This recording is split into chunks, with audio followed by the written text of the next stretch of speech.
Last year, we had an incredible run at the national tournament, and in the course of putting together our play, our opponent schedule, et cetera, for the 2020 to 21 season, I believed that our team had the talent to compete at a really, really high level. And also, I believed that a huge variable was what everyone in the world was working through, and that was COVID. And how do we take an unknown variable like COVID and match that with a sport? And in our volleyball world, I was grateful that our conference was able to play a normal and regular season in the fall, and then to take a pause and push that the rest of the postseason into March and April was really, really unique. And I was blessed for our athletes being willing to elongate their minds, their bodies, their spirits.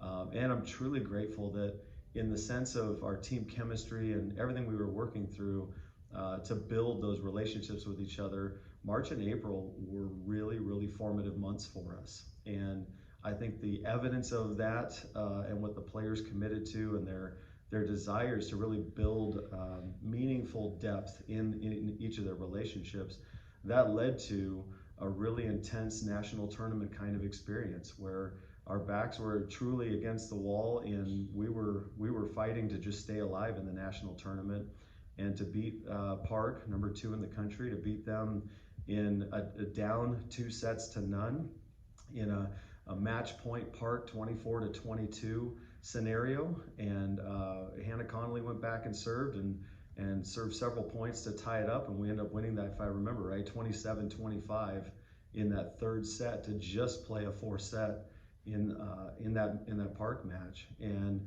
winning the 4th and then winning the 5th. I think it was 15-12. That was a huge catalyst for us that just helped solidify, I think, and really cement who we've said we've wanted to be all along in that team chemistry and high level competitiveness. But we were the number 16 team in the country in that moment.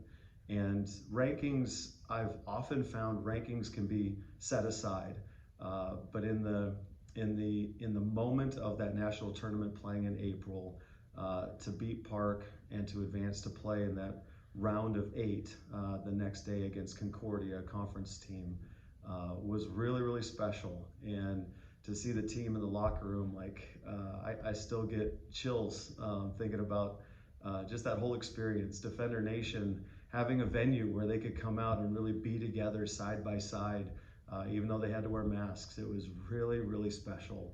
I think I heard or remember President Eric Hoekstra leading the wave of fans down in the stands as we played in the national semifinal match against Missouri Baptist.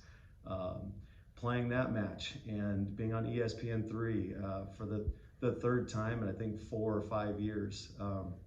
All these little things are just neat markers for our players to experience and be together. And to finish, I think we finished number four in the country with the national ranking. But that was a really special, long bookend kind of experience, from the unknowns of a start in August of 2020 to an exhilarating, exciting finish in April, late April of 2021.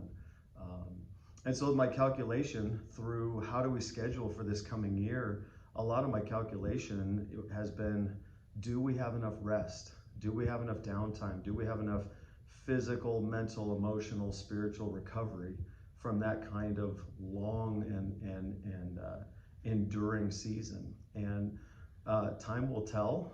My hope and prayer is that yes, we've had enough recovery time through the summer, but we looked at wanting to play high-level teams, believing that's the best way to prepare us for a national tournament type experience, and even more so, playing high-level out of season non-conference opponents gives us a chance to prepare for our conference and try to compete at a high level in those venues.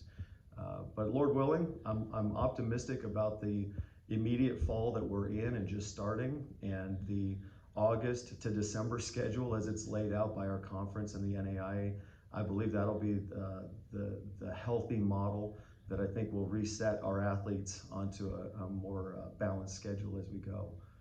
But we've got some tough tournaments, and we're playing top 10 ranked teams as we would head to Idaho, as we would head to Viterbo, as we host Grandview. And really grateful for these venues and moments, and then our conference obviously very, very strong with opening up with Morningside and moving forward quickly.